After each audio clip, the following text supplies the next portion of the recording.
Hi guys! Magandang gabi. Welcome back po dito sa Gandara SRU channel for Showbiz Update. Andito na naman nga po akong muli, nagbabalik ang nagmamaganda at chismosa ninyong Kakimpaw fan upang maghatid sa inyo ng latest update and fresh happenings patungkol kay Kim Chiu and Paolo Avellino. And para sa gabing ito, ang tatalakayin natin at pag-uusapan guys, medyo nakakalungkot dahil bad news to, no? Kasi ito yung pinaka-trending ngayon. As in, grabe kanina, sa Facebook ko lang to nakikita.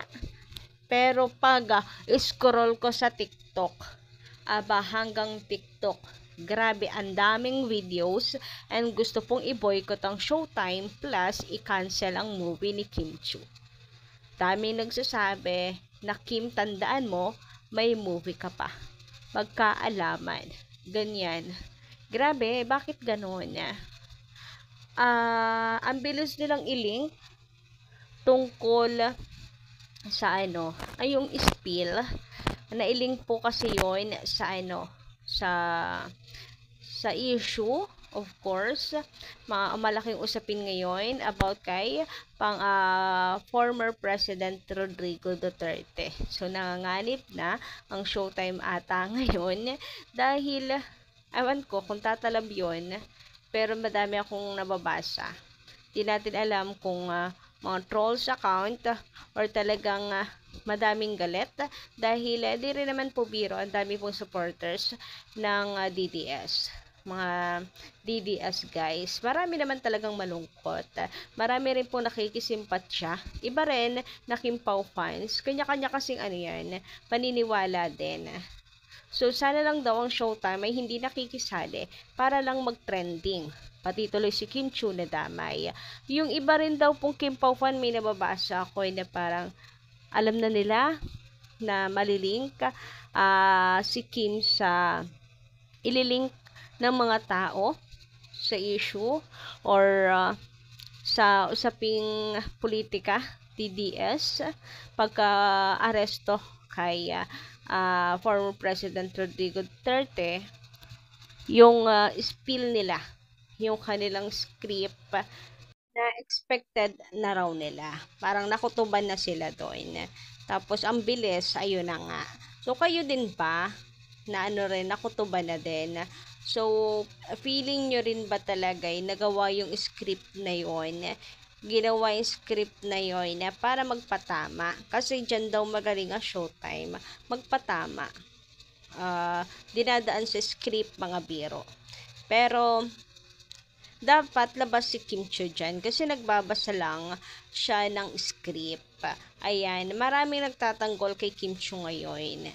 So, anyway, bago tayo magpatuloy sa mga di pa nakaka-subscribe dito sa ating channel, pakiclick lang po na subscribe button at notification bell na nandyan sa baba para maging updated po kayo at ma-notify tuwing may bago tayong chika at balita hinggil sa Kimpaw.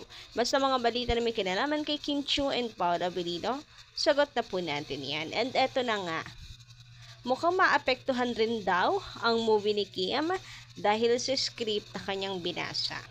Yung iba, hindi daw po nagigets na script lang yun.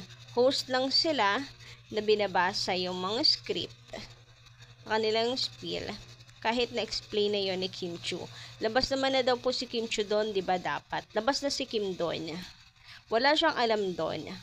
Anong meron at bakit na ikonekta si Kim. So, dahil ngayon sa script, hindi natin alam kung sino ang gumawa.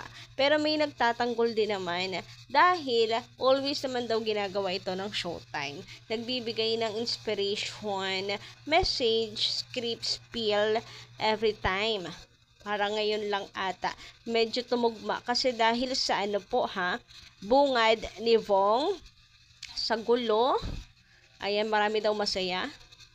Ay, hindi. Yung mukhang marami daw nakangiti. At dapat lang daw laging ingiti sa kabila ng mga gulo at ingay. Siguro sa word na gulo at ingay. Kaya, parang naikonekta about nga sa pag-aresto kay former President Rodrigo Duterte. Dahil siguro doon, sa gulo at ingay na yon, kaya kinokonekta. So kawawa naman, si Vong din ay tad din po guys ng batikos dahil kakahiya naman daw kay Vong na mayroon pong kaso. Tapos si Kim Chiu, mayroon pa daw movie. Ayan, cancel Kim Pao movie, My Love Will Make You Disappear yung iba. And yung iba naman, boycott daw sa Showtime. Nakakawalang gana raw. So, damay ang My Love Will Make You Disappear. Nako, kung pwede lang talaga, dapat po ay malawak ang isip ng iba. Kasi yung iba kinoconnect sa dahil nawalan daw po ng prangkisa ang ABS-CBN. So, deserve naman daw pala. May paganyan yung iba. So, dito, no more to Showtime na.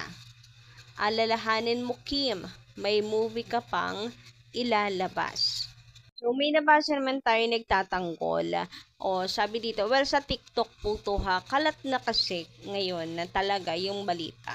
Grabehan yon. Huwag nyo po lagyan ng meaning yan. Always sila may inspiring na opening spills. Diyos ko. Ito naman, dati gustong-gusto ko ang Showtime. Ngayon, puro parinig na lang ginagawa nila. So, boycott Showtime na yung iba ngayon. May nangangatwiran pa ngang syempre itatago lang daw yan sa script. Pero dyan naman daw mahusay ang Showtime. Itatago sa script, itatago sa jokes, yung tunay na meaning. Pero matalino na daw talaga ang mga tao ngayon. Halatang halata yung intention. So, ano kaya ang magiging nila dito? Magiging aksyon ng Showtime. Pagtatanggol, of course, sa kanila pong mga host like Vong Navarro and Kim Chiu. Yung dalawa po ang namalmaan ngayon. Si Vong and si Kim. Si Kiriel ay hindi tahimik lang yung pangalan niya. Although isa rin siya sa mga salita. Dalawa pa nga deserve. So, ang malma ngayon si Kuya Vong and si Kim Chiu. Eto pa, bigla na lang nawalan ako ng ganang manood ng Showtime. Sabi pa dito, ang daming nagagalit sa Showtime. They don't even post or mention anything naman po. Ayan, may nagtatanggol din naman. So, ayun nga, wala naman daw minention pangalan, situation, like sa bansa, situation lang ng mga tao. Like kapag nasa madilim kang kalagayan, malungkot, magulong buhay, always ngumiti. Parang yun yung gustong iparating nung script, nung spills as inspiration, at inspiring message sa mga tao. Pero yun nga, dahil siguro sa gulo at ingay, hindi siguro na naayos siguro. So, tuloy yung iba, naguguluhan. Kung ito ba talaga ay parinig, lagi daw kasing nagpaparinig ang Showtime, gawain daw talaga nila to. Ito pa, sabi pa dito, talaga ba Kim Chiu? May balik din yan. O diba, tinitira po si Kimi. Yung movie na My Love Will Make You Disappear, may gusto pong i-cancel. Hindi i-cancel ang mga tao. Ayaw panoorin. Mukhang maapektuhan. Sana hindi. Kawawa yung mga taong nasa likod.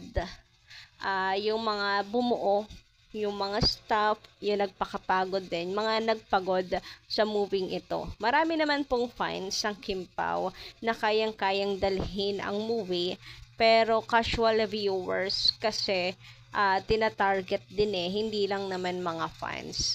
Pero sure, may gagawing action yan dyan. Yung management, yung Showtime. So, abangan natin ano yung kanilang magiging hakbang patungkol dito. Eto, at may pagtanong pa kung nakapag-unfollow na ba ang lahat sa mga yan. Sabi pa dito, kaya nawawalan kayo ng prangkisa Yari ka Kim, may pelikula ka pa naman, nagsalita ka na naman. Ito pa, obvious naman, dinaan na lang nila sa script, pero ang deserve talaga ang mga ingay nung nadakip na si PRRD. Grabe, hindi ako makapaniwala, sakitin ang utak ng ibang tao na pati po movie ni Kim Chu idadamay. As in, ha? Talaga ba? Ganyan nakakitid yung utak ng ibang tao. Sa bagay, karamihan na talaga sa ngayon sa mundong to talagang personala na.